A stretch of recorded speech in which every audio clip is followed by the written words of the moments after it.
Recuerdo en el barrio Jardín un vecino que había un baile un día y me sacó a bailar y me dijo, ay, tú sudas grasa. Eso no lo he podido olvidar, me marcó tanto. Yo me miraba y yo decía en el espejo, pero si yo no soy fea, pero si yo no me veo fea. Me cuentan que a él lo encontraron un día en una escalera, en la clínica llorando.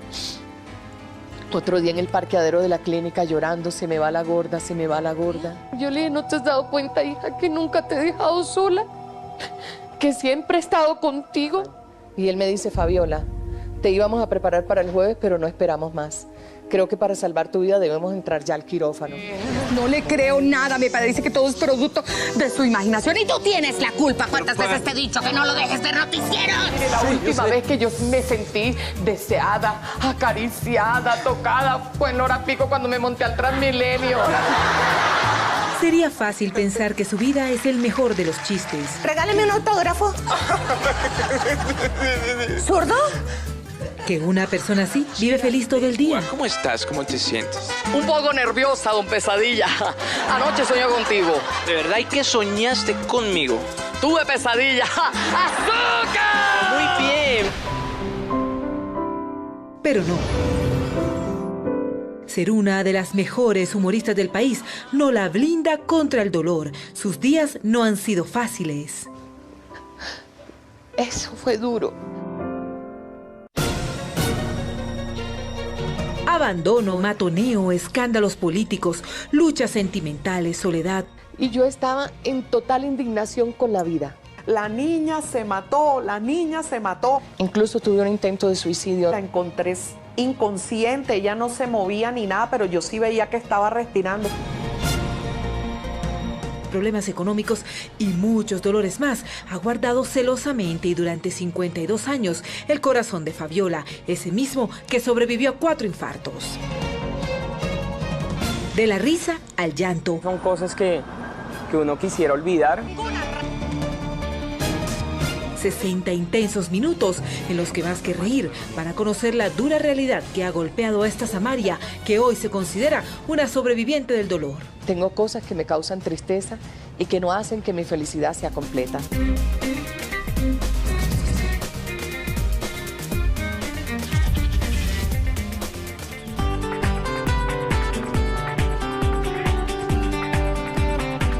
Hace 52 años, más exactamente el 18 de septiembre de 1963, nació la gordita Fabiola. Dicen que era una niña preciosa. Yo nací pesando 11 libras y media y con 2 dientes abajo, predestinada a reír. Mi papá Alejandro Posada Franco, un caleño, que llegó a Santa Marta y se enamoró un día de Flori Pinedo Soto, una samaria de Racamandaca.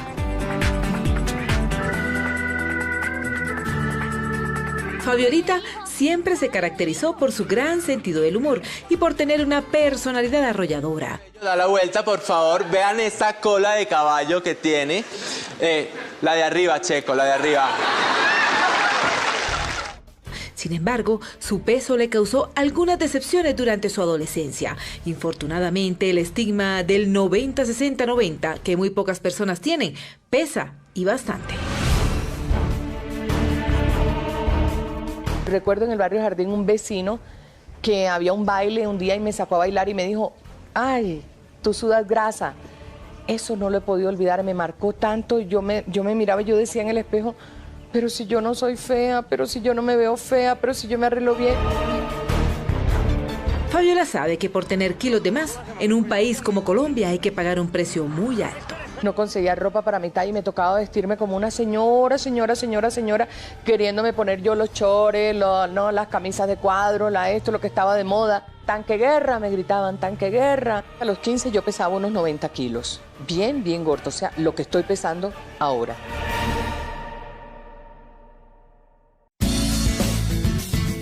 Su carisma era y es único. Su belleza siempre ha estado presente. Por eso, en medio de risas, confiesa cómo fue su primer amor. Dios mío, me enamoré de un moreno, Franquito Pacheco.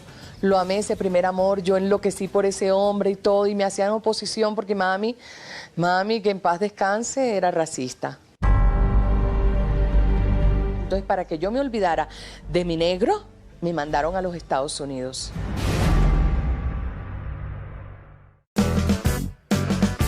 Y aquí donde la ven, era tremendita.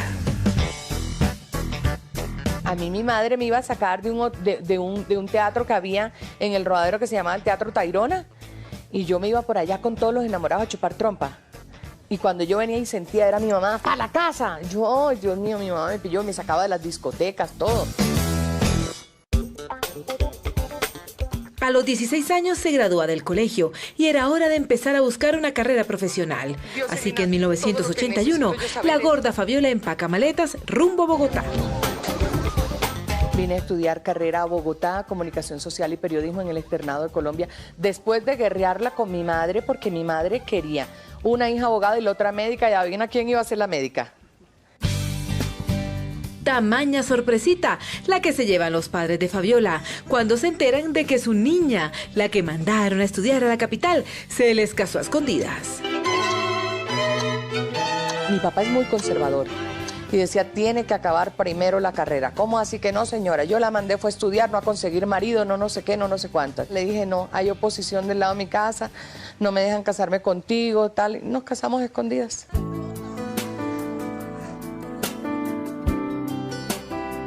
Y el 9 de abril de 1984 nace su hermosa hija Alejandra en medio de una dura situación económica. Y llega el momento del parto de Alejandra. Lógicamente no había plata para una clínica privada.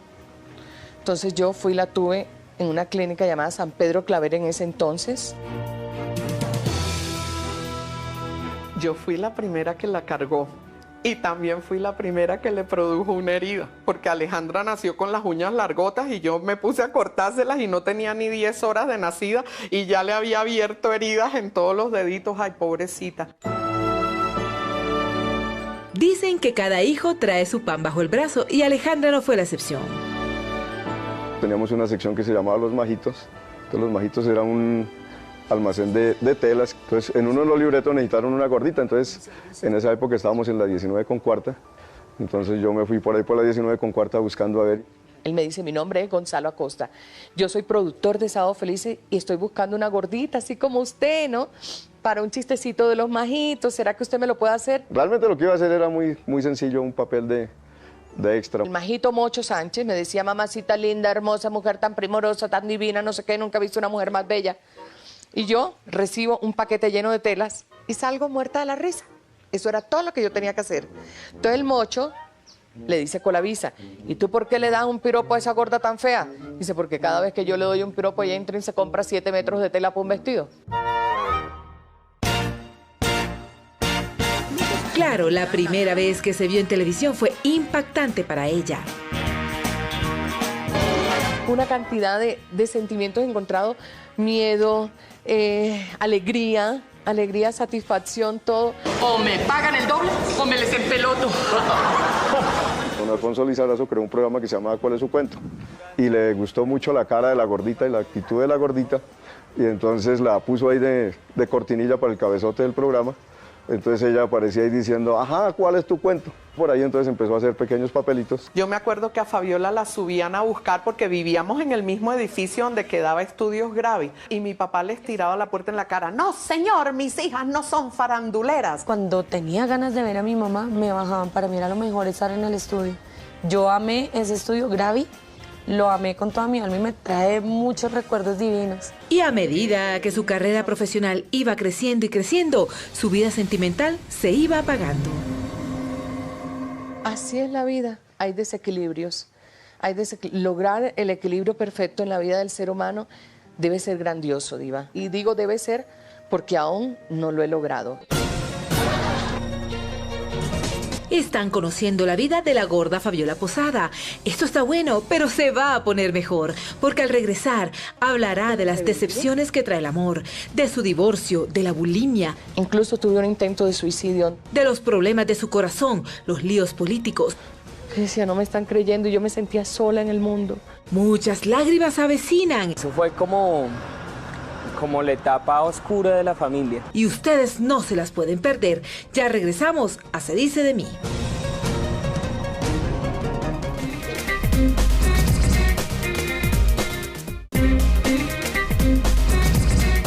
Son dos gemelitas divinas. Yo, inclusive, te muestro las bebitas. Ay, no, padre, no. Yo en este verano y usted en esa, padre. ¿Y qué tal te parecieron las clases de glamour y educación que te dimos aquí en la casa? Una chimba. Yo le dije a mi marido, ¿por qué te pones así, niño? ¿Por qué te pones bravo? Es que a mí me dijeron que ese negro Belarmino había acabado con todas las mujeres del barrio. Se había acostado con todas menos con una. Y yo le dije, esa debe ser la picada de la esquina. Mi hija está solterita y a la orden. Pues no sé, yo diría que está solterona y en desorden.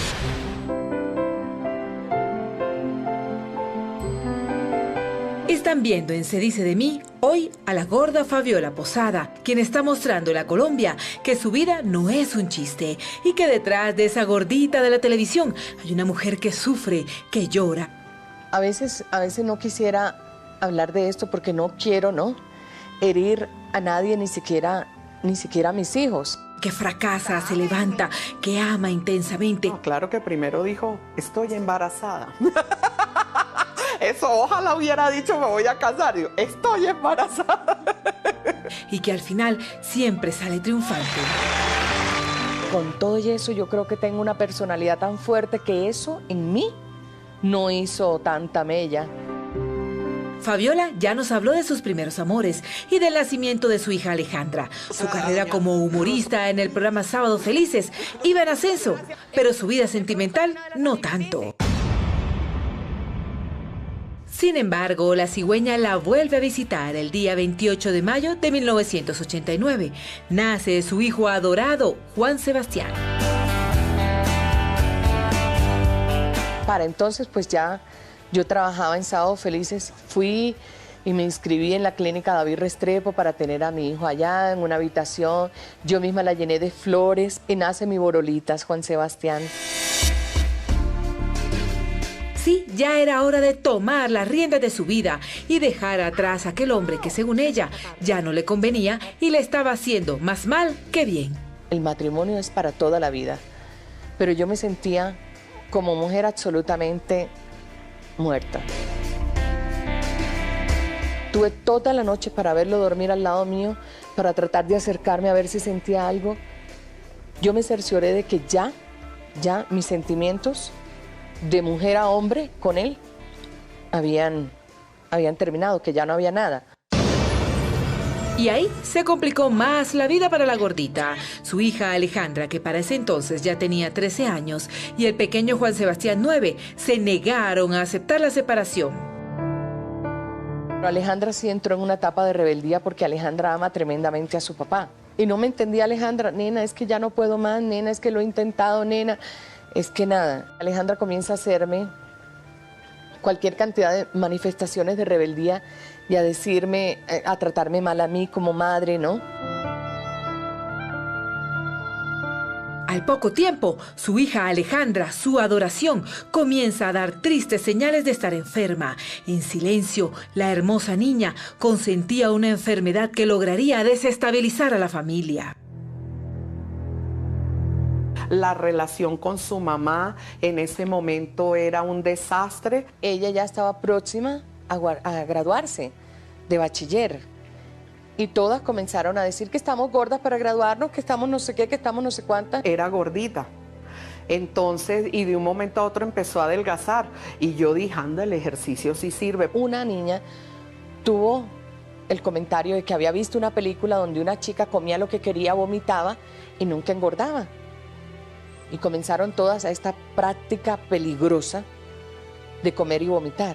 Y yo le empecé a ver flaquita, flaquita, flaquita. Y mi hija, junto con otra compañerita, se quedaron en esa adicción. La enfermedad era más grave de lo que se imaginaban. El psiquiatra me dice, Alejandra sufre de bulimia.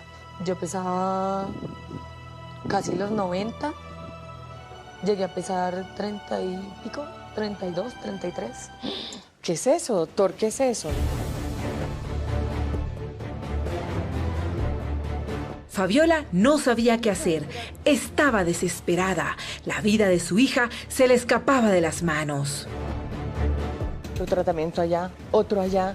Nada valía, yo estaba perdiendo a mi hija.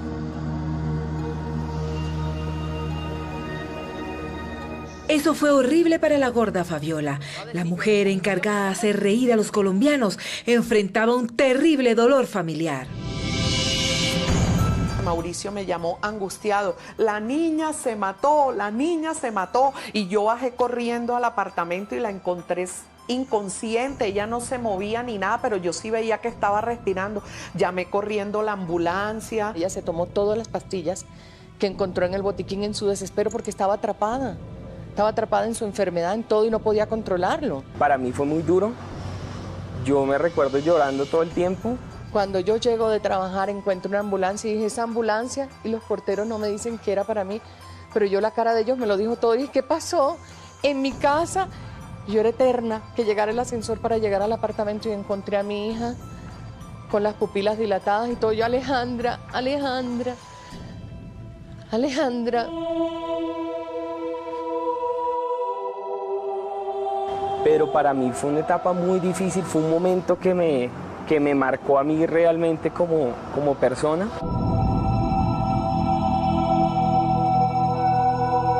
La enfermedad era más dura de lo que parecía.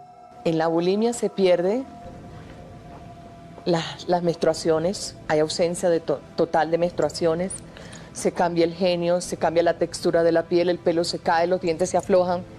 Es terrible. Horrible, fue feo eso. Ella se tomó un montón de pastillas. Solo era problema, solo era preocupación y solo era todo. Y sentía que hacía más dejándolos que estando acá. Sentía que todo el mundo iba a descansar. Y inclusive yo también. Que ya iba a acabar con esa lucha infame y que no había podido salir yo sola de eso. Y ya no iba a sentir más frustración.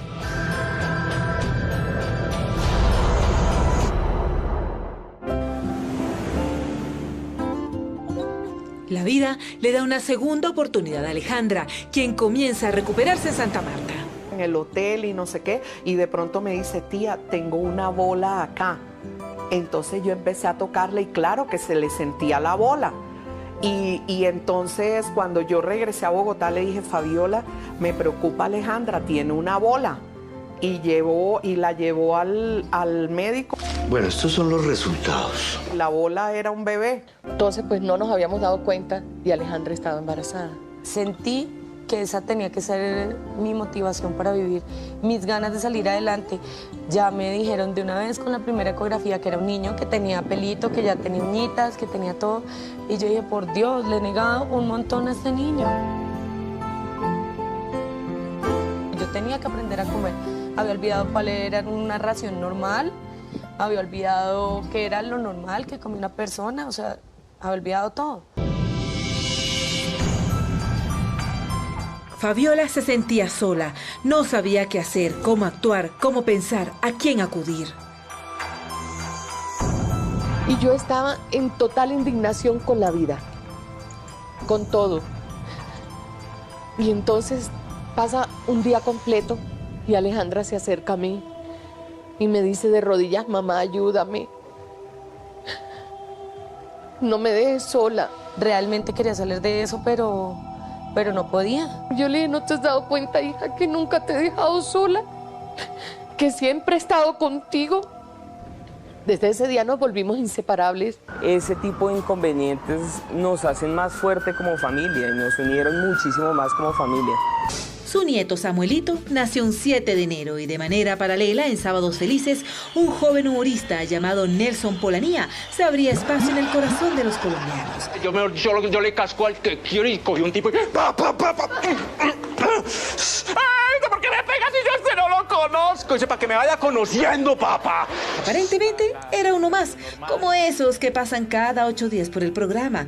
Pero para Fabiola, ese joven tenía un no sé qué, sí sé dónde. A mí el otro día yo iba tan distraído y me atropelló un carro. Me levantó, sí, en serio, y eso que el carro estaba parqueado. Hola, ¿qué tal? ¿Cómo están? Comienza Polilla a trabajar en Sábados Felices. Yo comienzo a acercarme a Polilla ¿no? Porque él comienza a triunfar en los cuentachistes y a ganar. Y un día que va a la final me dice que él tiene chistes conmigo, que si yo le doy permiso para contar chistes de gorda, que los calzones de la gorda Fabiola, que el tamal que se come la gorda Fabiola, que no sé qué, con un personaje que él tenía. Y yo le dije, hágale, no importa, hágale. El que me lleve 5 platos de lechona, le doy completamente gratis las tangas de la gordita Fabiola de Año Nuevo, véala. Vea, especiales para la feria de Manizales, vea, ¡ole! Sí. Hasta el punto de ganarse el carro, que era el premio máximo que se daba. Ganadores, Nelson Polanía. Puede entrar al automóvil y llevarse la luna verde, a ver el beso aquí de las mamás noveles, que está muy...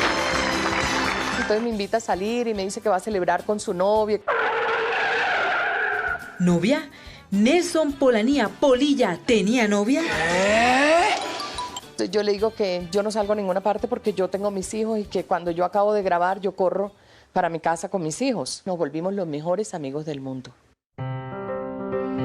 Parece que el amor nació sin darse cuenta, al menos eso dice Fabiola. No supimos a qué hora nos enamoramos.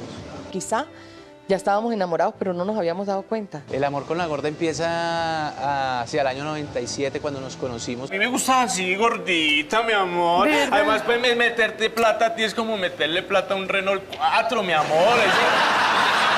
Yo tenía mucho miedo, porque yo no sé qué manual me dice cuánto tiempo tiene que pasar desde que una mujer fracasa en un matrimonio hasta que vuelve a aparecer el amor en su vida. Papazote. El temita no era fácil entre la gorda y Polilla. Tenía mucho miedo y la gente y el señalamiento social y la diferencia de edades con Polilla. Yo soy mayor que Polilla 8 años. Perdóname por ser tan inmaduro. La entendí totalmente. Totalmente. Era su felicidad y yo creo que uno siempre quiere ver a su madre feliz. Ni siquiera Tintín, porque yo no. No. Hacerte una liposucción a ti, eso toca abrir una licitación y todo, mami. Un hombre que me haga reír me conquista. Me fascina, a mí amo reír. El amor tocó a su puerta el día menos esperado. Nunca te voy a volver a dejar ir sola a ningún lado, ¿viste, mi amor? Nunca. Un día acabamos de grabar Sábado Felices y él me pide el chance, que si lo acerco. Y yo le dije, claro. Y se subió al carro y veníamos conversando. Y cuando ya llegó a las 100 con Suba y me orillo para dejarlo, él abre la puerta, me dice muchas gracias y me da el beso en la boca.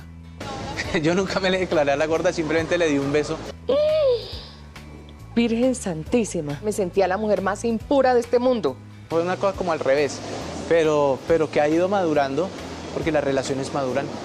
Yo decía, ¿qué he hecho? Dios mío, ¿qué he hecho? Semejante culicagao. Y eso siempre, por todas las cosas hay que luchar. ¿Y la novia? Él también tenía una relación difícil, él va terminando también esa relación y comenzamos nosotros a salir a escondidas. Había cierta prevención, pero al final decidimos decirlo. Diva tenía mucho miedo de lo que la gente pudiera decir. Y venían las burlas, ¿no? Le respeto el apetito, ¿no? La relación con Polilla comenzó con tropiezos que aún no se han logrado superar. Teníamos nuestras reservas y todo, por lo que, bueno, de pronto suene muy antipático decirlo, diferencia de clase social, diferencia de edad, había diferencia por todos lados.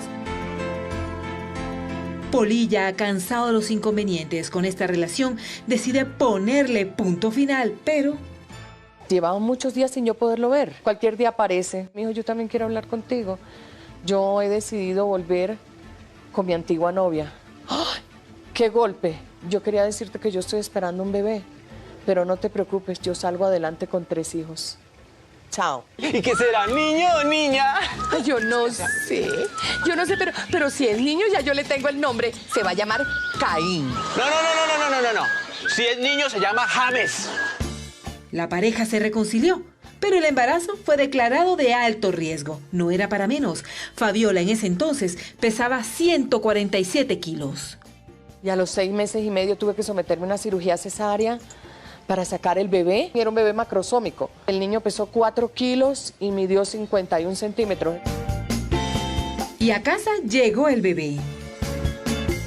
Poli nació el 9 de febrero de 1972 y ese día se emite el primer programa de Sábados Felices. Y ese día me lleva la doctora Yana de Franco al quirófano y me dice, hay que sacar inmediatamente el bebé. El bebé nace un 9 de febrero de 2000, fecha del nacimiento de su papá también. El niño es el gran orgullo de Polilla. Se llama Nelson David como él. Me cambió a mí la vida totalmente. Lo llamó Nelson por si no era hijo de él, por lo menos fueran tocayos. Fue una bendición y que fue un niño tan esperado también. Polilla y la gorda se volvieron inseparables. Sin embargo, no todo es color de rosa al interior de su familia. Hay diferencias entre Poli y Alejandra. Fue difícil, sobre todo para la chica, asumir eso. Ella tenía unos 15 años en esa época. Yo no me llevo bien con él. Con la chica no hemos podido vivir mucho tiempo. Ella se independizó hace ya mucho rato. Por mi mamá, yo he tratado de tener una relación cordial. A veces las veo tan lejanas las reconciliaciones entre ellos. Escasamente se saludan, qué hay, no más. Y no es el ideal que yo quisiera de familia.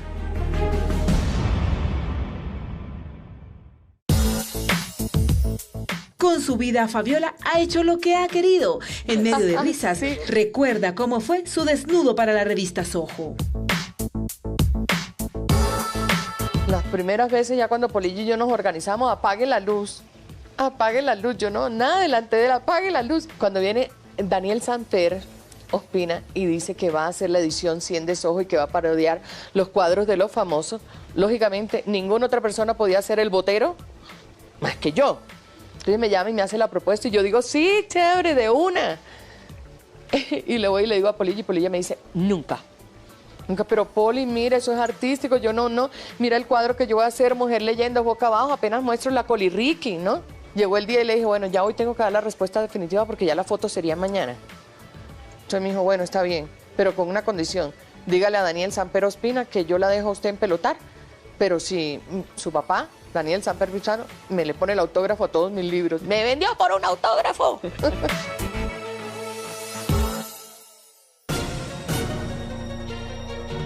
Al regresar, Fabiola enfrenta un escándalo inimaginado.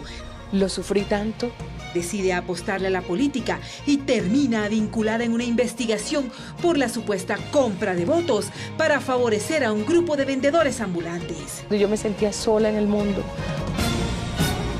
Su reputación se puso en tela de juicio. Muchos de sus amigos le dieron la espalda.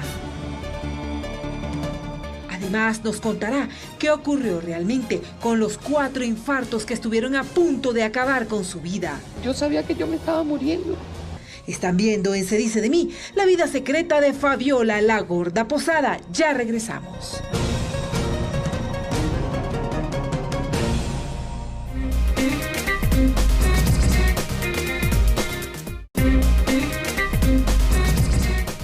Lo más importante no es la parte carnal, ¿sí me entiendes? Bueno, en tu caso ve un poquito.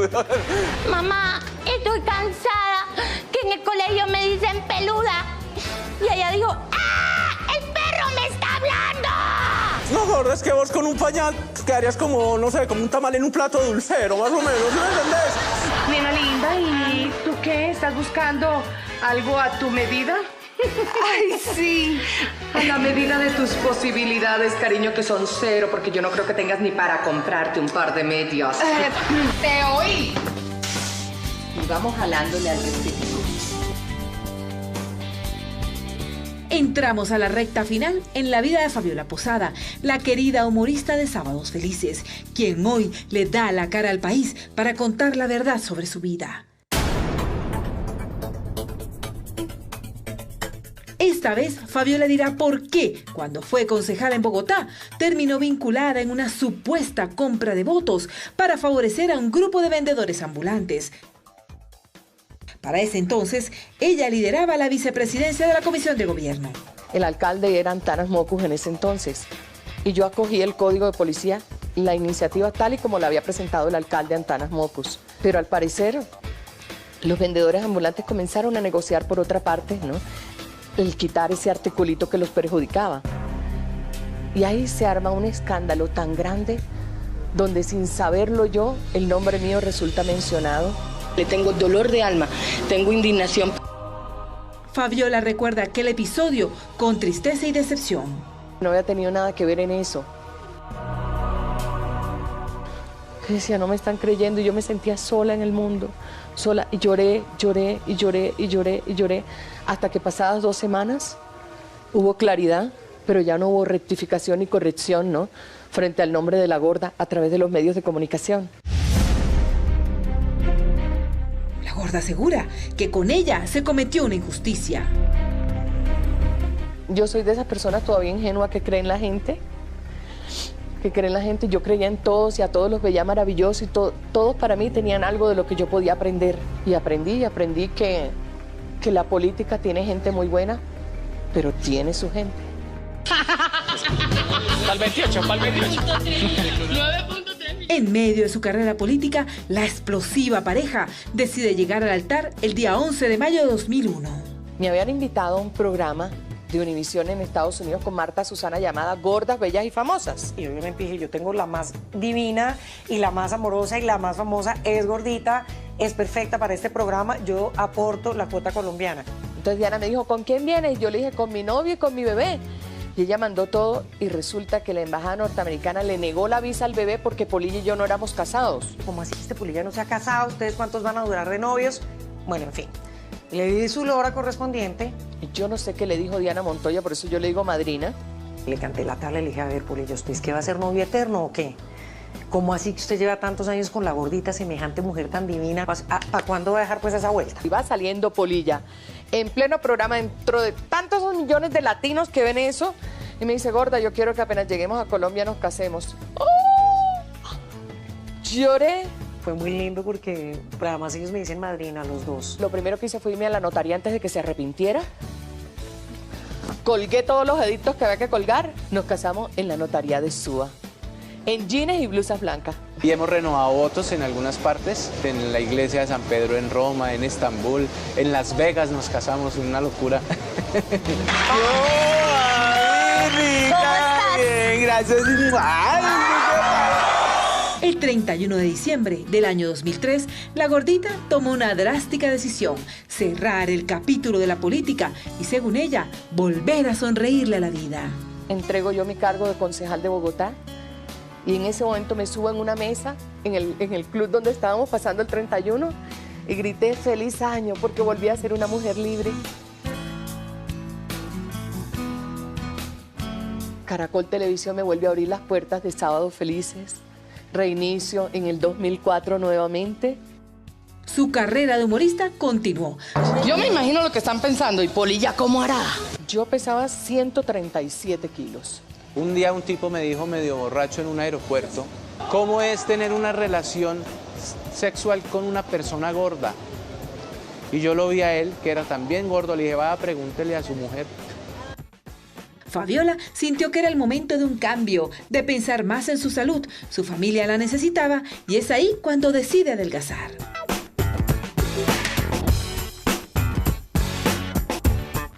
Yo soy la gorda Fabiola.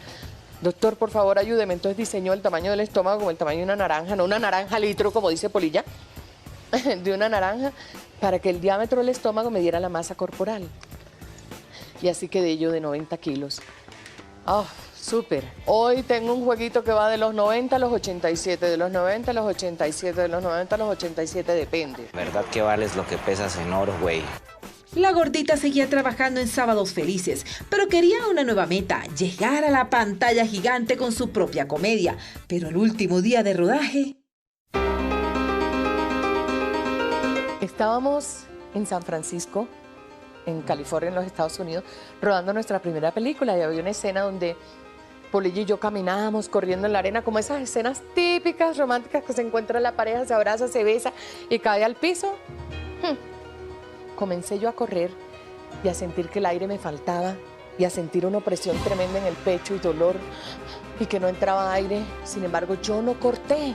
Yo llegué hasta donde estaba Polilla, nos abrazamos, nos besamos, caímos al piso. Cuando ya el director dijo, la tengo, corte, Virgen Santísima, le dije a Polilla, no puedo respirar, ayúdame, no puedo respirar. Ella me pidió mucho acetaminofén como para poder, tenía un dolor en el cuerpo, en el pecho, pero nosotros así rodamos casi toda la película.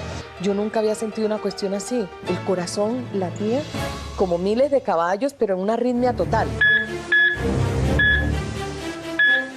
Al poco tiempo, se volvió a sentir mal. Le dije a mi hermana, al bajar, consígueme una cita con un médico, estoy mal, Rosario. Ahí confieso yo a mi hermana lo que me está pasando. Mi hermana busca la cita, me hace finalmente un ecocardiograma que arroja que estoy infartada. Sí había como un presentimiento, pero pensábamos todos que era cansancio, el mismo cansancio de ella, del trote de ella, más por el peso de ella, pensamos que y con la diabetes que tiene, pensamos que eran todos esos ingredientes, pero jamás pensamos que iba a ser un infarto. Esto ocurrió un sábado 1 de noviembre. 2 de noviembre, al amanecer, me llevan a hacerme un cateterismo. El cateterismo arroja que tengo 2 arterias tapadas al 100% y una al 90%. No se puede hacer nada diferente a una cirugía de corazón abierto. Y deben prepararme para la cirugía. Nuestra querida, amada gordita Fabiola ha presentado serios problemas de salud. Nos acaban de informar que la gordita Fabiola ha sido recluida de urgencia. Todo el país se encuentra a la expectativa para saber cuál es la situación real de la gordita Fabiola. El 3 de noviembre, que era un lunes festivo, después de todos los santos o todos los muertos, no sé qué era la cuestión, comienzo a sentir la misma presión en el pecho, dolor, la sensación de ahogo y se disparan esas máquinas y comienzan a hacer una alarma. Corren las enfermeras, corren los médicos, corre todo el mundo. Estaba sufriendo mi 4º infarto, pero ya estaba dentro de la clínica. Llaman al médico, al doctor Javier Maldonado. Él llega a las 3 de la mañana. Con todo su equipo de anestesiólogos y todos los que me van a acompañar, los llaman. Y él me dice, Fabiola, te íbamos a preparar para el jueves, pero no esperamos más. Creo que para salvar tu vida debemos entrar ya al quirófano. Cuando estaba en la clínica recuperándose, recibió una sorpresiva visita. Una persona cerca de las 8 de la mañana pidió que era urgente hablar conmigo, que por favor la dejaran pasar, que por favor... Entonces me avisa la enfermera y yo le digo, déjala pasar. Entra la chica al cubículo mío de cuidados intensivos y me dice que ella trae un mensaje de Los Ángeles para mí. Yo me la quedo mirando y le digo, ¿qué? Me dijo, anoche vino el arcángel San Rafael a visitarla. Él la llamó. ¡Oh! Comienzo yo a recordar, sí, alguien me llamó. Le manda a decir que quedó muy bien operada el corazón, pero que cuide sus vías digestivas. No sabíamos que una úlcera se había reventado dentro de mí, yo tenía un sangrado interno. Y yo, ya. Y que hay muchos seres de luz con usted, que todos la han cuidado y que todo va a estar bien. Su familia, sus amigos, sus seguidores creían que Fabiola no saldría bien librada esta vez. Yo pensé que mi mamá se nos iba realmente. La gorda es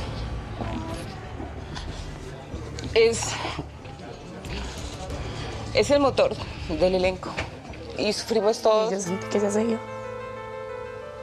A mí me sacudió por completo esa situación de ver cómo la vida se te puede ir en un instante.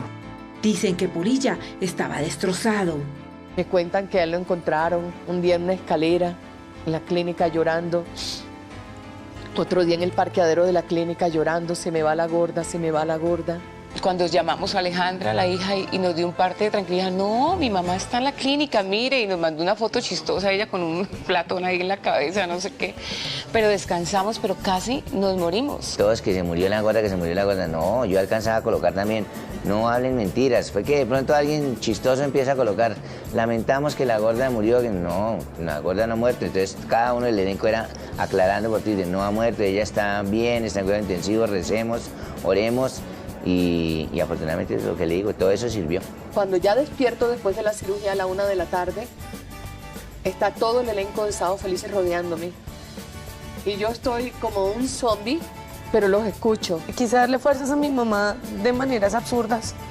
Yo era la única que entraba a cuidados intensivos cantando. Le tomé la mano, ella decía que veía el túnel, pero que cuando vio que era hecho por los nules se devolvió, porque yo, no, eso es larguísimo. Entonces, como se roban todo, ni las luces y todo, la gorda dice que vio luces, pero mentira, esos túneles no tenían luces porque era hecho por los nules. Le llevamos unas flores y se alcanzó a despertar y dijo, ya estoy bien. Le dije, ay gordita, entonces présteme las flores, que es que necesito visitar otro enfermo. En la vida mía yo he tenido unas pruebas demasiado duras,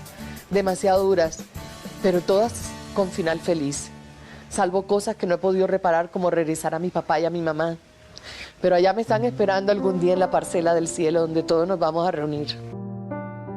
Desde esa oportunidad, Fabiola decidió que sus días los viviría intensamente y disfrutaría de los pequeños placeres. Sabe que lo tiene todo para ser feliz y por eso no desaprovecha ni un segundo. El amor es el principal motor de su existir. Ama a su familia, ama su trabajo, ama a sus seguidores, ama a cada uno de los golpes que ha recibido, porque de ellos ha aprendido y se ha convertido en una mujer más fuerte. La estoy viviendo al máximo. Estoy disfrutándola al máximo. A veces cuando llegan los triunfos, uno se va olvidando y se va alejando de las cosas que son tan pequeñas, tan mínimas y tan esenciales, como de pronto disfrutar de sentarte con una cuchara a pelar un caldero con cucayo. Ya te vas olvidando de esas cosas, o de comerte un rico arroz con un huevo frito encima. Entonces volví a lo elemental. Siempre se vuelve al principio. Este mundo es tan cíclico y vas dando la vuelta y siempre vuelves al punto de partida. Volví a mi punto de partida, a disfrutar de las cosas pequeñas, a disfrutar de mi familia y amar, amar y amar. Hemos hecho del amor eso, una locura para pasarla bien. No sé si su corazón es invencible o si simplemente Dios la necesita aquí en la tierra para que siga cambiando vidas. Lo que sí sé es que en las 2 ocasiones que estuve a punto de perderla, me di cuenta que mi vida no tendría ningún sentido sin ella. Me di cuenta que cuando despierto a su lado y siento su corazón renovado, es cuando realmente encuentro la felicidad. Y también me di cuenta que ella no está gorda, sino que está llena de amor.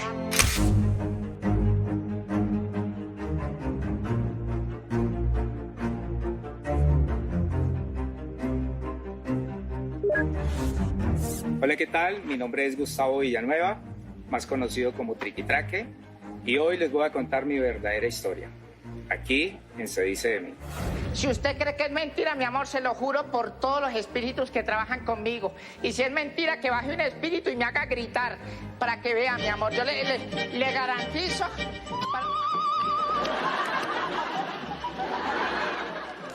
Esta mujer conmigo va a salir premiada. ¡Ya le comió! ¡Vea!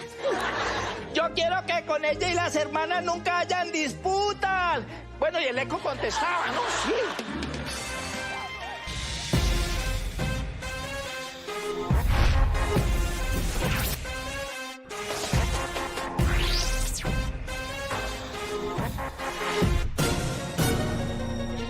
El famoso humorista Gustavo Villanueva se despoja del personaje La Bruja Dioselina para contarle a Colombia quién es el hombre capaz de generar tantas risas a su alrededor. Hubo maltrato psicológico y físico por particulares. Desde muy niño tiene muy claro lo que es el dolor, el miedo. Vivió momentos angustiantes. Sufríamos unos castigos horribles.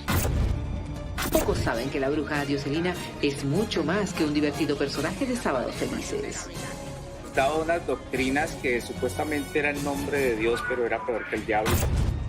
Aquí comienza la historia de uno de los personajes más divertidos de la televisión nacional, quien cada sábado llena de alegría a los hogares colombianos, a pesar de haber guardado tantas tristezas en su alma durante muchos años.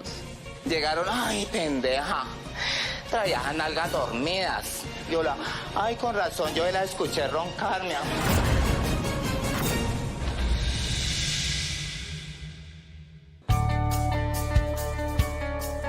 Yo nací exactamente el 27 de agosto del año 69 en Palmira Valle.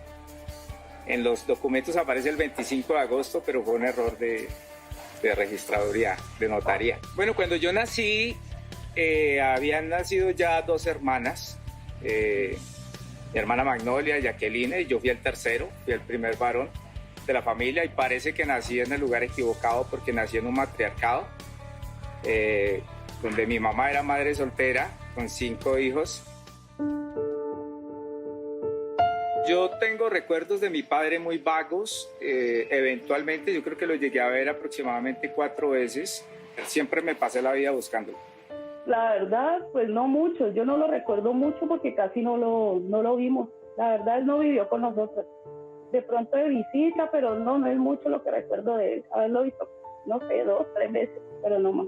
No, un trauma que yo todavía no lo he podido superar del todo, que trato de hacerlo, trato de que mis hijas no pasen por lo que yo pasé. Una niñez un poco maluca que no me gusta recordarla mucho porque pues mi papá tuvo muchos hijos, pero nunca tuvimos la presencia de él todo el tiempo, éramos muchos y de diferentes mamás. Su abuelita ha sido uno de los grandes tesoros de su vida. Yo recuerdo algo con gratitud. El año 79, yo tenía 9 añitos. Cuando yo vivía con mi abuela, ella salía a planchar, a lavar y planchar. Me dejaba media de arroz y un huevito. Y yo así todo pequeñito me subía en una banca, preparaba el arrocito, el huevito y me iba a estudiar. Era como media hora a pie. Fue una época dura, pero a pesar de que mi abuela era fuerte, sentía mucho su amor porque era una persona que se rebuscaba para ayudarnos. Mi mamá es cantante. Ella siempre soñó con ser una cantante famosa, pero en últimas terminaba trabajando en centros artísticos donde el ingreso era muy poco para sostener tantos hijos. Por lo tanto, tenía que arregarnos donde familiares, donde conocidos, y casi siempre fuimos arremados.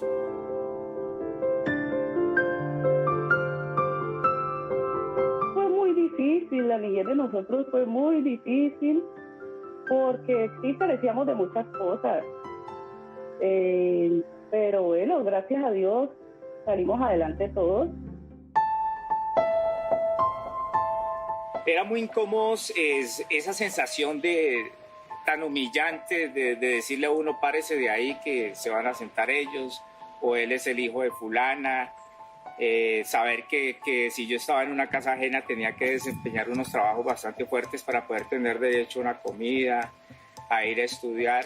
En algunos sitios nos trataban súper bien, pero también hubo sitios donde de pronto vivimos humillaciones, cosas, sobre todo mi hermano. Hubo maltrato psicológico y físico por particulares, pero en ese entonces lo interpretaba como que era normal, como que aguantar hambre, pasar esa serie de dificultades era normal.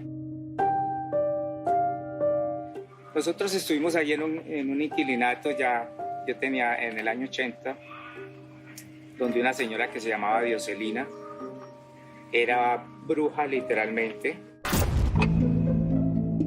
Yo vivía ahí con una hermana, pues mientras mi mamá salía a buscar oportunidades con la música. Y esta señora nos daba unas doctrinas que supuestamente eran en nombre de Dios, pero era peor que el diablo, había mucho sadismo. Y para mí fue una sombra que me acompañó durante muchos años, porque hubo cosas muy fuertes, mi mamá nunca lo supo.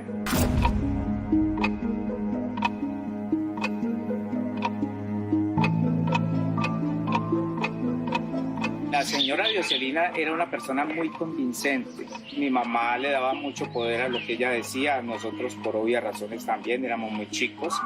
Y ella le dijo que si yo me seguía llamando Gustavo Adolfo Villanueva, como se llamaba mi padre, Adolfo Villanueva, que iba a seguir los mismos pasos de él. Entonces me cambió el nombre por Niver Villanueva. Y de ahí en adelante se generó otro trauma en mí, porque yo sentía que los logros que ganaba no eran para mí, sino para otra persona. Llegó un momento en el que se refugió con sus hermanos en la casa de la abuela. Ya a los 12 años fuimos donde la abuela, pero pues no cabía tanta gente. Y además hay que reconocer que mi comportamiento era un tanto diferente al de los demás. Entonces, unos allegados a mi mamá le dijeron: el mejor sitio donde él puede estar, que tiene su estudio, tiene su educación, donde lo van a formar bien, va a ser en la Casa de Protección del Menor. Entonces, de muy buena fe, tal vez las personas le recomendaron y fui a caer a la Casa de Protección del Menor, eso queda acá en Palmira Valle, y allá sí se vivió unos momentos bastante fuertes.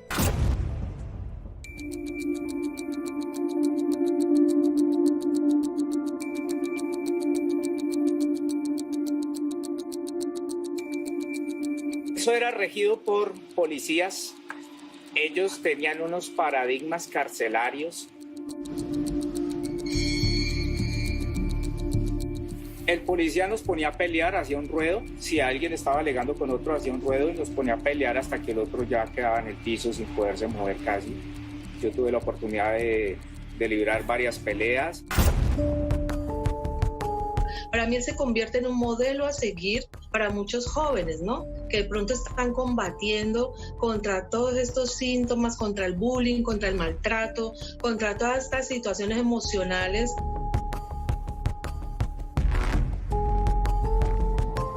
Los castigos eran horribles. Había una reja que tenía electricidad de forma accidental por conexiones eléctricas. Y yo recuerdo que nos hacía prender descalzos de esa electricidad.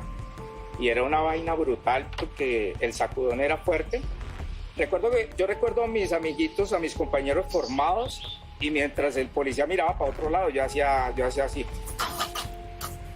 Y él miraba, todos se reían, él miraba y yo ya seguía llorando normalmente. De alguna forma le mamaba gallo, pues, con el bufón que llevó dentro.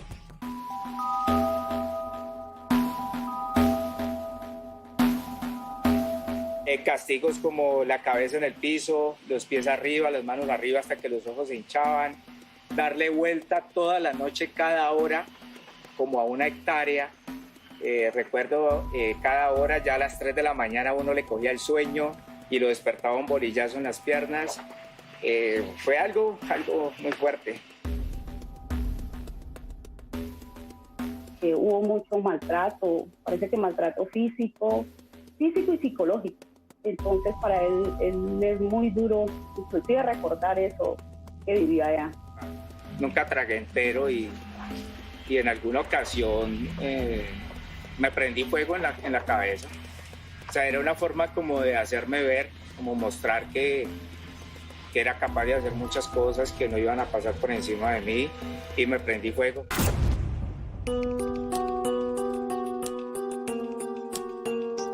Yo no quería que mi mamá sufriera, que supiera la realidad, porque ni siquiera los dirigentes de ese centro de niños sabían lo que sucedía allá adentro. Y nunca más volvió. Esto apenas comienza aún. Hay mucho más por conocer en la vida del famoso humorista Gustavo Villanueva, quien interpreta a Dioselina, la bruja de Sábados Felices. Definitivamente el daño fue casi que irreparable.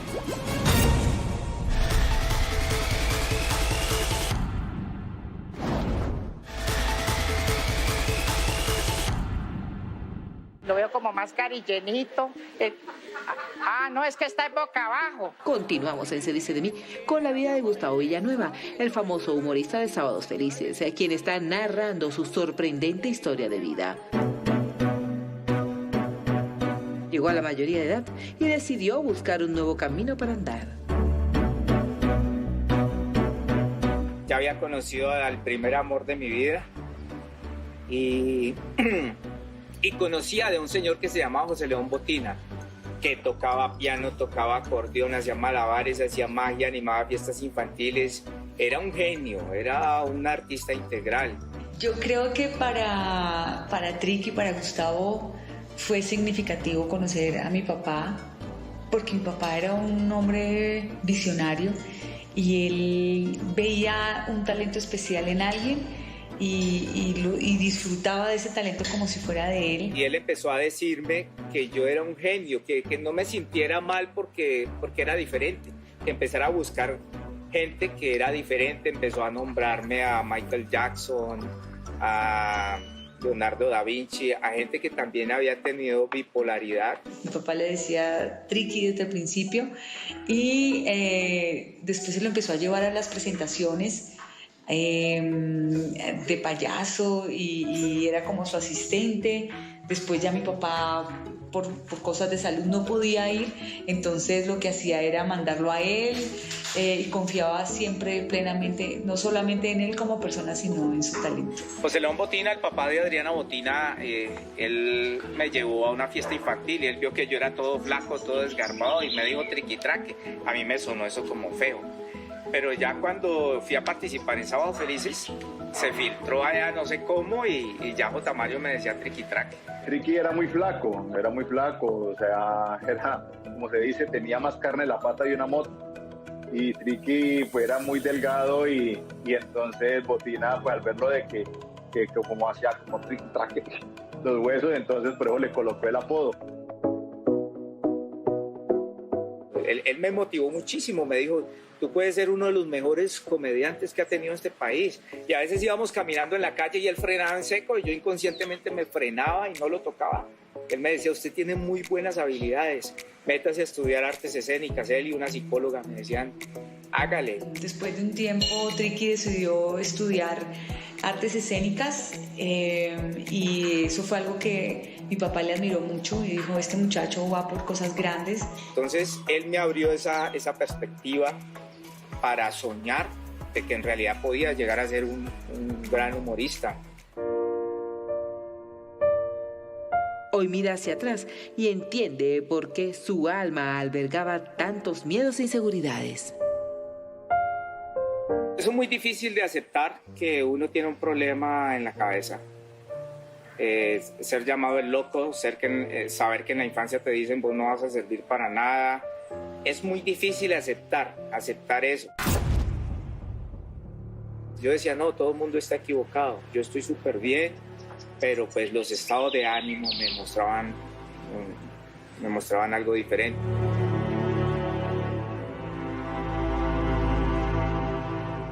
Digamos como a los 20 años lo acepté y empecé a hacer un balance de con qué contaba yo en mi mente, qué capacidad tenía de atención. Sabía que iba a estar en desventaja con otros humoristas y quería meterme en el campo del humor, que tenía que trabajar más de 5 veces más para lograr lo que quería. Para mí es muy difícil lograr la atención en algo, pero sé que si hago un esfuerzo sobrenatural, voy a alcanzar grandes logros. Y tomé la decisión de esforzarme y por eso soy tan disciplinado y tan místico para hacer las cosas. Que eso en gran parte es lo que más lo caracteriza a él. Él es muy profesional en sus cosas. Él sí tiene que decirte las cosas como es, él te las dice. Creo que el programa le ha ayudado mucho. En su corazón guarda el dolor de haber sido separado a la fuerza de su hermana por grupos al margen de la ley.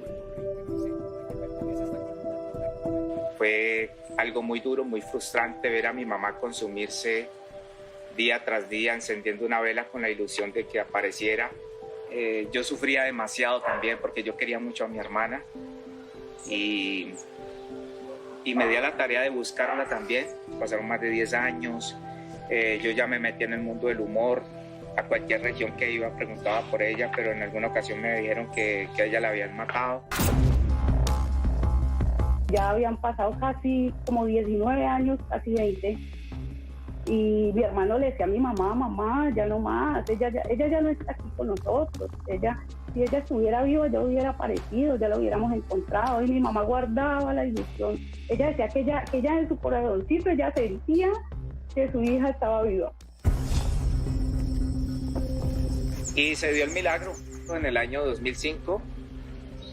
Vanessa, una asistente de dirección de Sábados Felices, un día me hizo una llamada, yo no tenía el celular conmigo y me dejó el mensaje de voz diciendo: hola Triqui, mira que la señora fulana de tal está en tal parte, que está muy enferma, tiene parálisis facial y que la van a entregar. Y yo, por Dios, pero si ella murió hace tiempo. Me comuniqué con una persona, esa persona me comunicó con ella. Ella tenía un acento muy diferente al que se fue, y empezó a contarme cosas de la infancia. Yo le decía: tú tienes un lunar, dime en qué pierna lo tienes. Me dijo en qué pierna lo tenía, le conté a mi hermana. Y mi papá me llama y me dice: oye, apareció mi hermana. ¿Y qué? ¿Cómo así? Porque mi papá la daba pues ya por muerta, es que realmente eran muchísimos años en los que ella no aparecía. Y la entregaron muy enferma, acabada, envejecida. Definitivamente el daño fue casi que irreparable. Mi mamá, al otro día de recibir a su hija, estaba súper rejuvenecida, había vuelto a la vida. Yo también estaba muy feliz. Creo que es uno de los momentos más felices que he tenido en mi vida porque era una parte de ella que me habían quitado, de la vida. Y si yo me sentía así, me imagino cómo se sentía mi mamá. Se le vio un cambio física y emocionalmente a mi abuela, que fue como la más...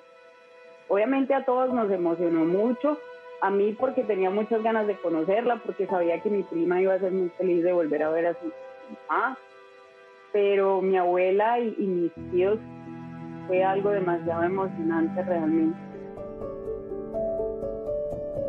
Siendo muy joven, encontró el amor, una mujer que dejó una linda huella en su corazón. Yo vivía allá en la misma casa donde estaba pensando en el suicidio y en una ocasión fue entrando ella, ahí vivía un hermano de ella y yo la miré a los ojos, ella me miró a mí y fue como un flechazo. Yo entré a mi habitación, pero cada que la escuchaba sentía como que se me alegraba el día.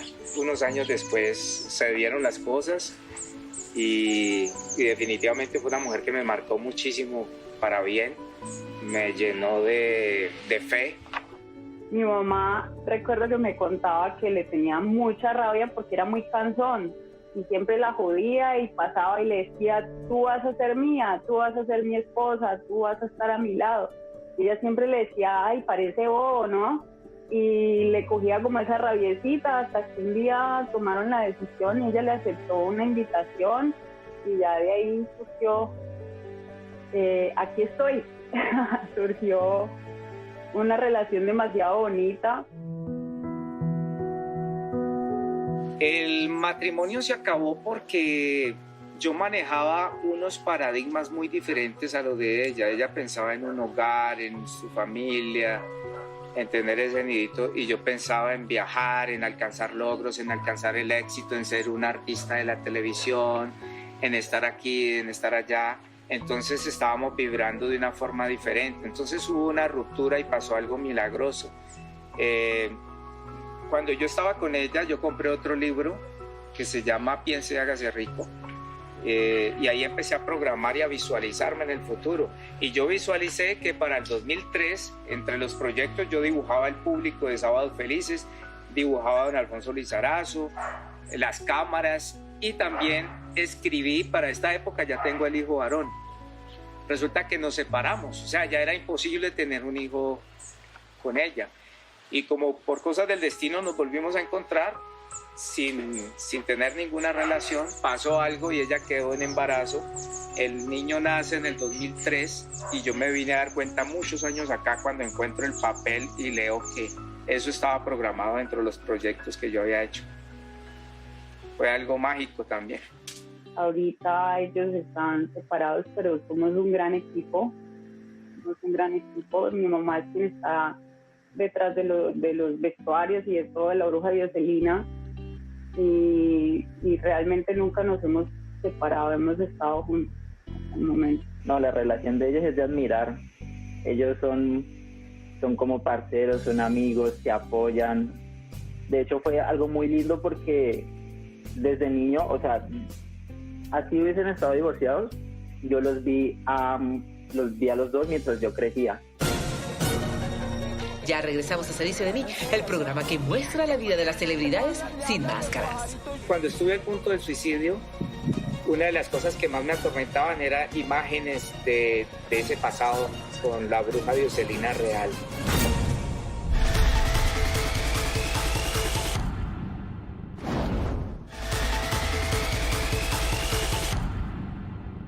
¡Me robaron el pan! ¡Y estaba solo! ¡No, con mantequilla! Entramos a la recta final en la vida del famoso humorista Traki Tracker, quien ahora le revela a Colombia cómo entró a formar parte del elenco de Sábados Felices. Viene desde Palmira, en el departamento del Valle. Aquí está Niver Villanueva, Triki Tracker. Fui a Sábados Felices, que creo que era el sueño inicial mío. Y en el casting me puse muy nervioso. Él pues llegó ahí desde su pueblo, de Palmira. La primera vez pues siempre hay nerviosismo, ir a enfrentarse allá con otros cuentachistes, con otros participantes. Entonces esa vez él no le fue muy bien. Entonces Gonzalito Acosta, gran ser humano que hacía el casting, me dijo, no hermanito, no, con eso me hace dormir a la gente, hermano, no. Y él era muy chistoso, él dijo, ¿ya qué más vino? ¿Usted vino a hacer algo acá a Bogotá fuera de esto? Y yo de los nervios y de la pena le dije, sí, yo tengo que ir donde una tía a hacer una encomienda, llevar una encomienda. Ah, bueno, menos mal, para que no pierda la avenida por acá. Y todos se reían y yo me fui a un salón y yo, no, Dios mío, yo sé que yo puedo dar más. ¿Cómo? ¿Que cómo me fue? Pues regular, mija, porque mientras me puse a hacer la oración se me robaron el riego, sí. Me encontré un amigo que yo había conocido acá en Palmira y que él ya había participado en Sábados Felices. Pablo Quevedo se llama. Y yo le conté y le dije, mira, me puse nervioso. Y me dijo, vení, ¿qué es lo que estás haciendo? Le dije, esto. Me dijo, no, hacerlo más espontáneo, más rápido, ponerle más ritmo, hacerlo con un celular. Y lo acomodé y dijo, listo, así está súper bien, vamos. Y fuimos donde Gonzalo y le rogamos. Insistió y después pues ya tuve el apoyo de otras personas que lo aconsejaron, le dijeron, haga esto, haga lo otro. Déjeme hacer el casting otra vez. No, hermanito, no. Y yo le dije a él, lo miré a los ojos y le dije, yo dentro de poco voy a ser uno de los principales actores y humoristas de este país. Y soltó la carcajada. Dijo, ahora sí me hizo reír. Hacele, pues, hacele. Él estaba muy empeñado y él quería ser una figura pública y desde ese día lo expresó que él se iba a hacer muy famoso y efectivamente llegó con su persistencia a hacerlo hoy en día para ser el personaje tan importante que es. Llegó, hizo esa parte, la reformó y pues como Pablo Quevedo, que hacía Doña Clonada, llegó y le dijo a Gonzalo, pues ya tenía muchos más años y de pronto pues lo influenció para que le dijera, dele la oportunidad. Y le dijo, no, yo ya lo escuché, y no pasa nada. Digo, no, dele una oportunidad nuevamente, que ella arregló el sketch y ya arregló la rutina y va a ser diferente. Hice el casting, le encantó, borró a alguien, no sé a quién habrá borrado, y me dijo, grabas el lunes. Ese primer programa no lo gané, pero el segundo programa lo gané. Don Nelson, ¿quién es el ganador del programa de hoy? El primer puesto en estudio es el señor Niver Villanueva. Ahorita sostenga una vela en la mano derecha, no va a soltar el celular. Para que, ay, pero ¿y ahorita cómo hacemos? Ahí se tiene que echar la bendición. Ay, usted sí es recursivo, ¿no? Y para mí fue premio doble porque estaba de jurado mi ídolo de ídolos en el humor de Colombia, Carlos El Mocho Sánchez, que en paz descanse. Él estaba de jurado y yo lo hice con la bruja y eso volteaba con la mano. Así se reía. Cuando él vio el fallo dijo, no, definitivamente gana la bruja, ¿no? Desde ahí mi vida se partió en dos. Uy, esa muchacha estuvo mala, oiga. Ardía la fiebre. Ay, sí. Me tocó ya delante del doctor Patiño, sí. ¿Cómo? Sí, le quitó la calentura, pero me la mandó en embarazo. Sí, señor. Ya con ese apoyo tan importante de un personaje como el Mochito, pues ya Gustavo se sintió con más confianza y logró sacar adelante su actuación con éxito. Todo Colombia lo conoció y vieron el talento que tenía y bueno, gracias a Dios quedó en el programa y eso le cambió la vida totalmente. La vida le enseñó a sacarle el lado positivo a todo, incluso a lo malo. Y así nació la irreverente bruja Dioselina. La real falleció hace muchos años atrás. Se pierden los regalos, sí. Uno los va a buscar y no los encuentra. Cuando estuve al punto del suicidio, una de las cosas que más me atormentaban era imágenes de ese pasado con la bruja Dioselina real. Descubrí que haciendo reír era una forma de sanar, que a través de la risa, el amor y de proyectarme hacia un mejor futuro. Entonces yo dije, hagamos un personaje de una bruja así, claro. Madre, ¿y qué tal que me funcione? Y lo hice y definitivamente hoy por hoy sigo capitalizando gracias a la bruja Dioselina. Ay, no. Antes yo no sé cómo está usted viva, mija.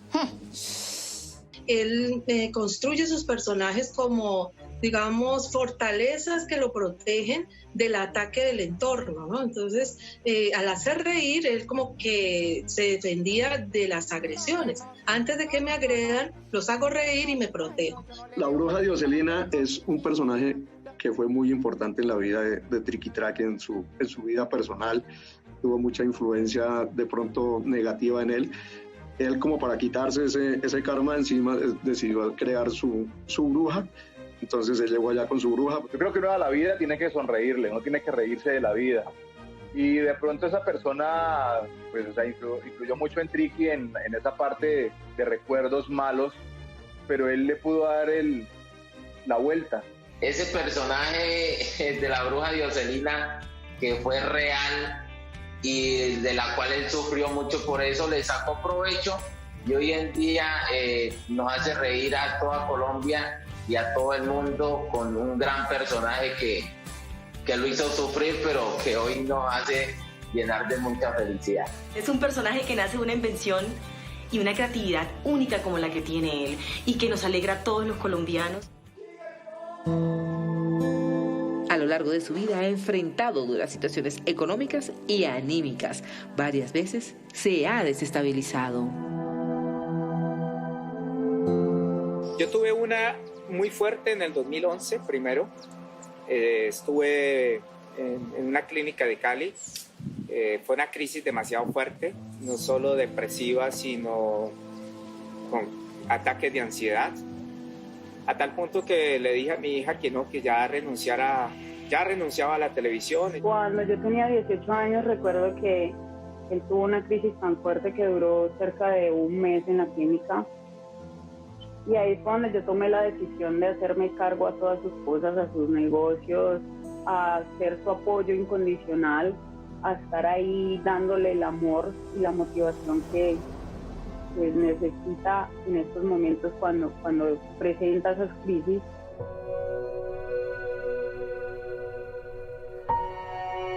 En el 2012 fue algo muy duro porque fue una recaída muy brava y de las crisis de ansiedad que estaba sentado allá en la clínica psiquiátrica, estaba sentado y sentía que si alguien no me tomaba de la mano me iba a hundir en el piso, empezaba a sudar frío y a gritar y tenían que sedarme 8 horas.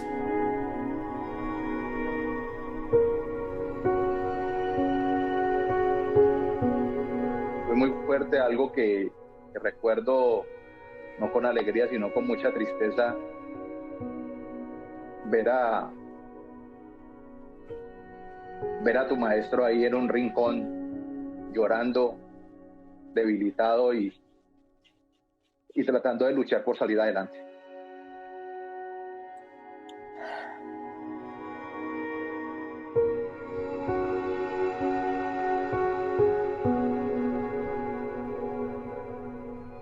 Pues esto, ventilarlo uno públicamente no es un tema grato ni agradable, pero él ha sido muy abierto con todo el mundo sobre este tema y yo creo que esa es la mejor forma porque ahí recibe uno el apoyo y la colaboración no solo de los compañeros, de la familia, de todo el mundo, ¿no? Inclusive del público que está pendiente de él en el trabajo que hace en Sábado Felices. Y manejar eso con una persona que es abierta y que es honesta en lo que hace, pues es muy sencillo porque ahí uno sabe de qué manera puede colaborar, de dar cariño, amor, comprensión, entender. Al principio fue difícil porque no sabíamos qué estaba pasando con Triqui, pero lo notábamos muy extraño. Llegó una Navidad y de pronto nos avisaron que él estaba en una clínica de reposo. Y yo, ¿pero qué es esto? Logré hablar con él un día que me lo pasó el personal médico y me decía madrina, porque yo soy su madrina. Entonces me decía, madrina, madrina, madrina. Y yo le decía, hijito mío, pon de tu parte, vas a estar bien. Ahora sabemos ya qué es lo que pasa con Triqui. Él siempre está controlado. Ya le ha dado manejo a su enfermedad, le ha dado manejo a todo y nosotros también. Es algo muy complejo, le ha tocado muy duro. Hay momentos en los que la depresión lo manda a la lona, pero él siempre con la ayuda de Dios sale adelante, siempre está dispuesto a dar la lucha. Llega con un diagnóstico de depresión pero encuentro en él un rasgo de resiliencia bastante marcado que le permite luchar y salir adelante poco a poco. Y el, digamos, factor más importante es que Gustavo logra dejar los medicamentos en la terapia. Se concentró en el deporte como mejor terapia. Un psiquiatra que iba pasando, que él no conversaba con nadie, y yo le dije, doctor, ¿yo qué hago para salir de esto? Ayúdeme. Y él me dijo, con medicamentos ya no te vamos a sacar de eso, ya todo depende de ti. Ahí fue cuando empecé a retomar las metodologías que utilizábamos a Stanislavski en artes escénicas, el yoga, el tai chi, y poco a poco me fui recuperando y madrugaba a hacer ejercicios. Desde ese entonces tomé la decisión de volver a jugar fútbol. El América de Cali de ese entonces fue y me visitó allá, los jugadores Iván Vélez, Armero, John Valencia. El fútbol a Triqui le ha ayudado mucho, porque yo creo que Triqui siempre soñó con ser futbolista. Tuvo las oportunidades y de pronto nunca las tomó debido a este problema de bipolaridad.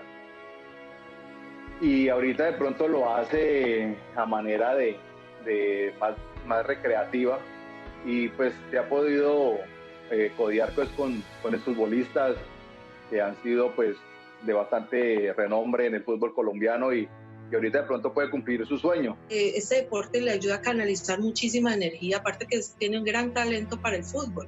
Actualmente veo que mi papá tiene como una inteligencia emocional, la cual ha adquirido, y lo admiro, porque él tiene su psicóloga y mantiene como ese proceso, ese tratamiento, pero es de admirar la forma en la cual salió desde el punto en el que estaba anteriormente. Identificado el problema, identificado todo lo que le hacía daño y le causaba estrés y esa presión que lo sacaba de su tranquilidad emocional, ya todo eso pasó.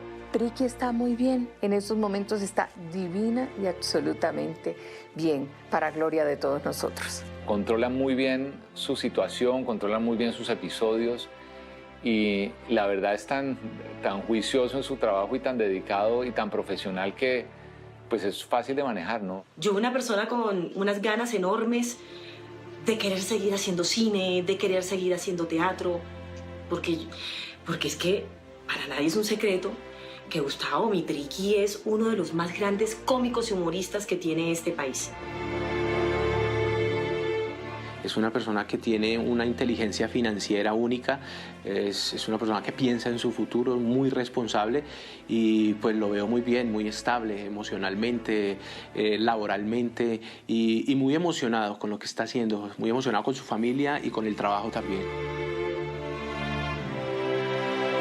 Yo me siento muy orgulloso de haber retado a lo que intentaba ponerme de rodillas ante este mundo, haber retado la miseria, haber retado a la naturaleza misma con el tema de la bipolaridad. Digamos que de una u otra forma no permití que se salieran con la suya.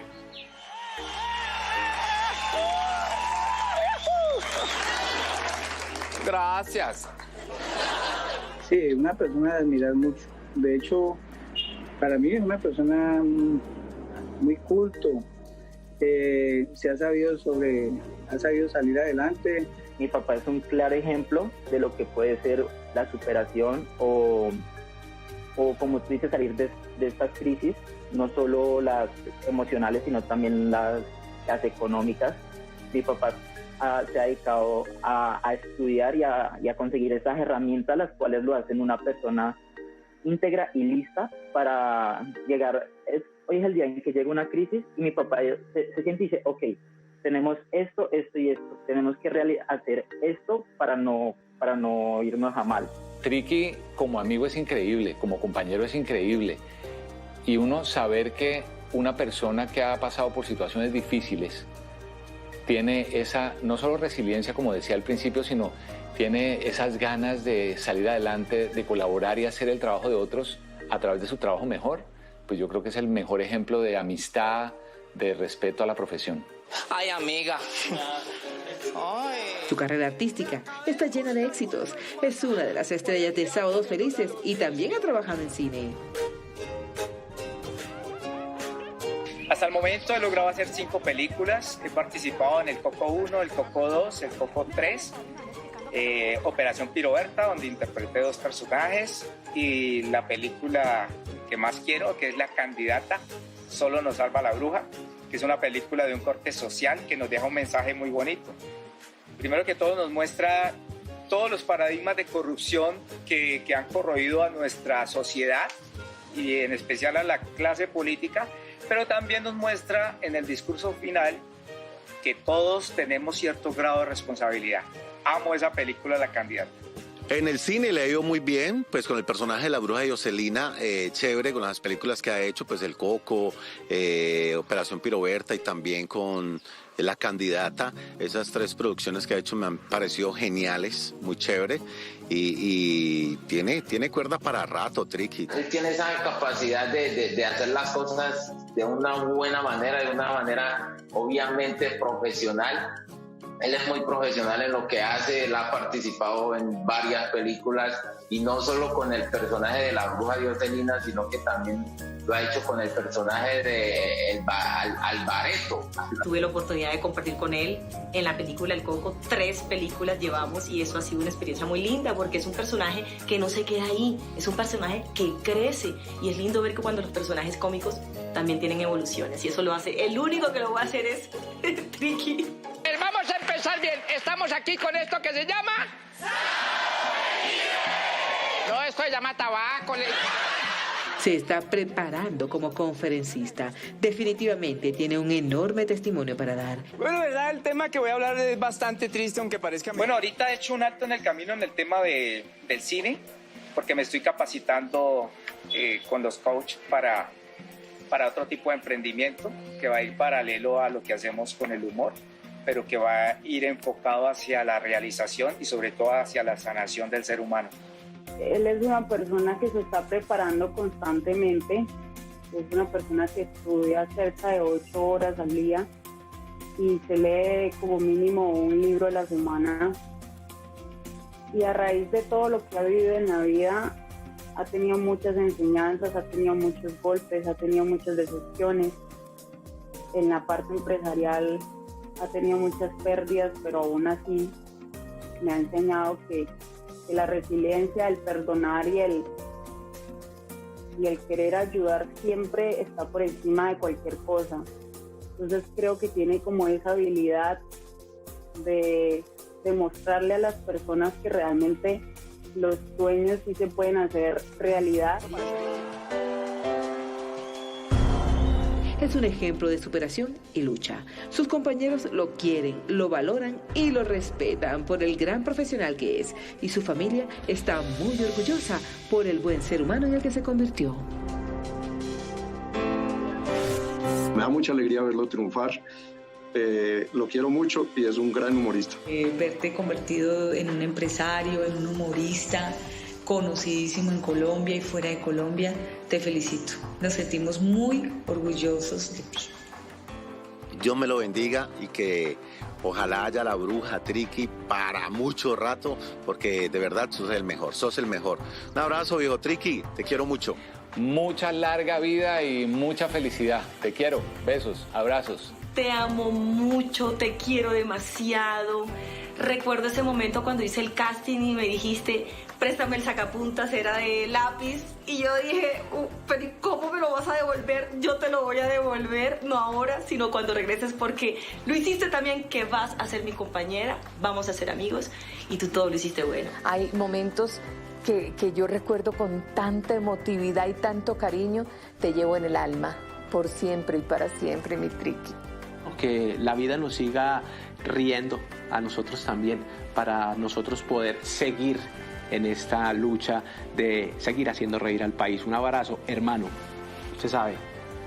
Quiero decirte que te admiro muchísimo por todo ese poder que tienes de construirte y reconstruirte y volverte a reconstruir con todas esas situaciones que has vivido y que me has permitido a mí acompañarte en tu proceso de crecimiento y de encontrar la luz. Recuerdo tanto la vez que por primera vez nos sentamos a trabajar. Ese día que me invitaste a tu casa, yo iba en mi motico de 2 colores, rojo y óxido, buscando esa casa. Empecé a pasar por un barrio de unas casas muy bonitas. Y yo dije, uy, Triqui vive súper bien, esas casas se acabaron. Empezó con Cañaduzal y llegué a la última cuadra de Palmira. Una casa en obra negra, te asomaste por la ventana con una cobija y me dijiste a la orden. Yo le dije, ando buscando a Triqui Traque. Ese día yo creo que me abriste las puertas de tu casa y las puertas de mi profesión para llegar al humor. Mil gracias, maestro. Triqui, saludo especialísimo. Usted sabe que el cariño, el afecto y el agradecimiento que le tengo es demasiado. Muchísimas gracias por enseñarnos todo ese talento y por mostrarnos y enseñarnos siempre que hay que tener una buena hermandad. Triqui, un abrazo del negro Lucumí. Ojalá pronto pase este problema de esta pandemia y nos volvamos a encontrar y podamos seguir jugando y charlando y salir adelante, que lo quiero mucho. A mi hermanito, él sabe que lo amo, que lo quiero muchísimo de corazón y que siga así.